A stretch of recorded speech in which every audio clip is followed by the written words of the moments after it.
It's the winter of 1692, and you've just woken up to a bitter morning in Salem Village, Massachusetts.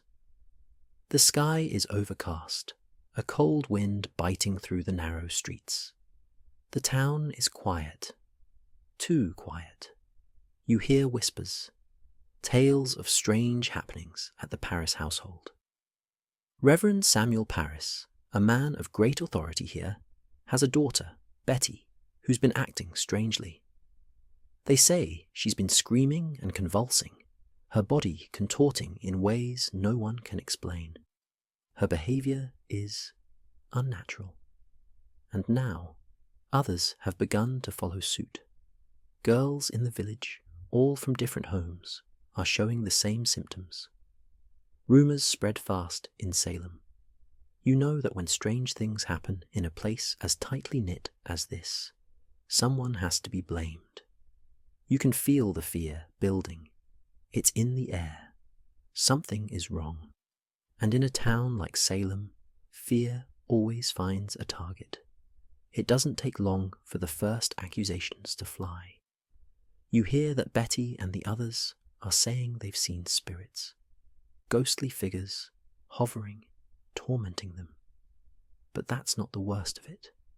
These girls are pointing fingers, accusing people of being witches. Witches, the very thing that the good people of Salem fear most. They say these women have made pacts with the devil, causing the suffering of innocent children. The town is in chaos now.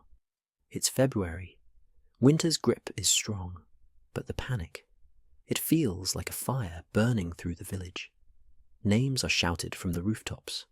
Names of women, most of them poor, some elderly, others whose behavior or status have made them outcasts. Sarah Good, Sarah Osborne, Tituba, names that weren't important just a month ago, now become synonymous with dark magic, with evil.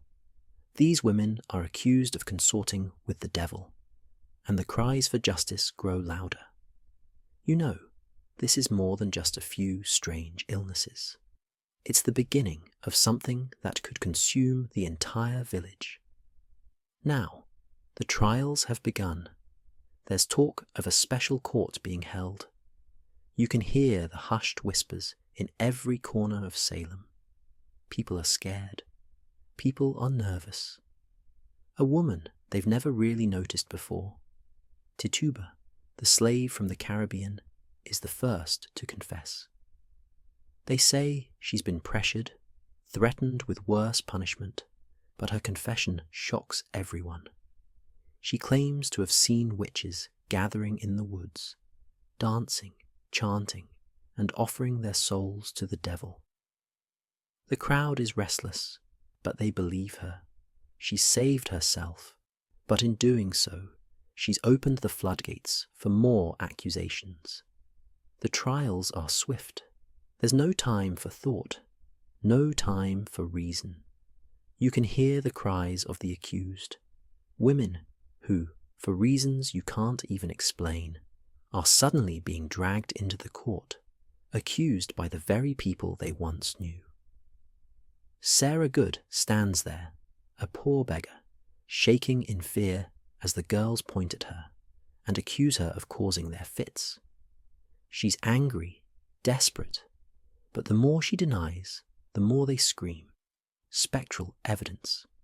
The claim that the very spirits of the accused are tormenting the innocent. This is enough to send someone to the gallows. And now, the accusations aren't just limited to strangers or outsiders. Giles Corey, an elderly farmer who lives on the outskirts, is brought in. The court demands that he enter a plea. He doesn't. He remains silent. His refusal to speak, his refusal to give in to the madness, only worsens the situation. They press him to death with stones. You hear the crack of bones, the screams echoing in the distance. It is a death so brutal, it will be remembered for generations to come. As the days pass, the trials grow more fevered, more names, more accusations. The innocent become guilty with nothing but whispers to condemn them. You see families torn apart. You see friends turn on each other, children accusing their own mothers. The very air you breathe seems heavy with suspicion. It's impossible to know who to trust. It's September now. The madness has lasted months. The trials have consumed Salem. But then, a shift. Governor William Phips, he who once gave his full support to the trials, begins to question what's happening. His own wife is accused, and he can no longer stand by. The court is finally shut down. Spectral evidence, the very thing that fueled this fire, is no longer allowed. The damage has already been done.